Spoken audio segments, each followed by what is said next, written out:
ಇಂದು ಸೋನಿಯಾ ಗಾಂಧಿ ನಗರದಲ್ಲಿ ಗಣಪತಿ ಮಂದಿರ ವಿವಾದ ಏನದು ಸ್ವಲ್ಪ ಸ್ಪಷ್ಟೀಕರಣ ನೀಡಿ. ಮೊನ್ನೆ ದಿವಸ ಸೋನಿಯಾ ಗಾಂಧಿ ನಗರದ ಒಂದು ಪ್ಲಾಟ್ನಲ್ಲಿ ಒಂದು ಗಣಪತಿ ಮಂದಿರ ನಿರ್ಮಾಣ ಮಾಡಿದ್ರು. ನಮ್ಮೆಲ್ಲ ಯುವ ಮಿತ್ರರು, ಹಿಂದೂ ಯುವ ಮಿತ್ರರು ಸೇರಿ ಒಂದು ಗಣಪತಿ ಮಂದಿರ ನಿರ್ಮಾಣ ಆಗಿತ್ತು. ಅವತ್ತಿನ ದಿವಸ ರಾತ್ರಿ ಅಲ್ಲಿಗೆ ಪಾಲಿಕೆ ಅಧಿಕಾರಿಗಳು ಬರ್ತಾರೆ.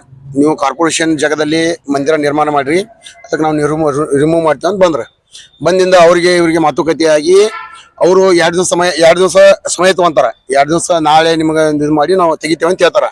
ಆದ್ರೆ ನಮ್ಮ ಕಾರ್ಯಕರ್ತರು ಎಲ್ಲರೂ ಹೋಗಿಂದ, ಈ ಹಿಂದೂ ಸಮಾಜದ ಕಾರ್ಯಕರ್ತರೆಲ್ಲ ಹೋಗಿಂದ ಅವರು ರಾತ್ರಿ ಯಾರು ಗೊತ್ತಿಲ್ಲಂಗ ಆ ಗಣಪತಿಯನ್ನ ರಿಮೂವ್ ಮಾಡ್ಯಾರ, ಅಲ್ಲಿಂದ ತಕೊಂಡು ಹೋಗ್ಯಾರ. ಇದಕ್ಕೆ ಅಲ್ಲಿ ಕುಮ್ಮಕ್ಕಿರುವಂತದ್ದು ಅಲ್ಲಿ ಒಬ್ಬ ಜೈ ಅದನ, ಯಾರು ನದಾಪ್ ಅಂತೇಳಿ, ನದಾಪ್ ಮತಾಂಧ ಅವ ಜೈ ಸಂಬಂಧ ಅವನ ಕುಮ್ಮಕ್ಕಿನಿಂದ ಎಲ್ಲ ಪಾಲಿಕೆ ಅಧಿಕಾರಿಗಳು ಅಲ್ಲಿ ಒಂದು ಮಂದಿರ ನಿರ್ಮಾಣ ಮಾಡ್ಯಾರ.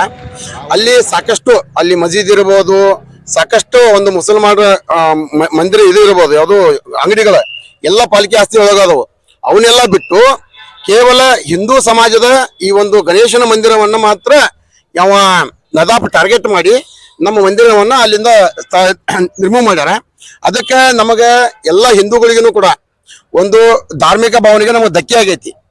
ಅದಕ್ಕೆ ತಕ್ಷಣ ಅಲ್ಲಿ ನಾವು ನಿರ್ಮಾಣ ಮಾಡಕ್ಕೆ ನಮ್ಗೆ ಅವಕಾಶ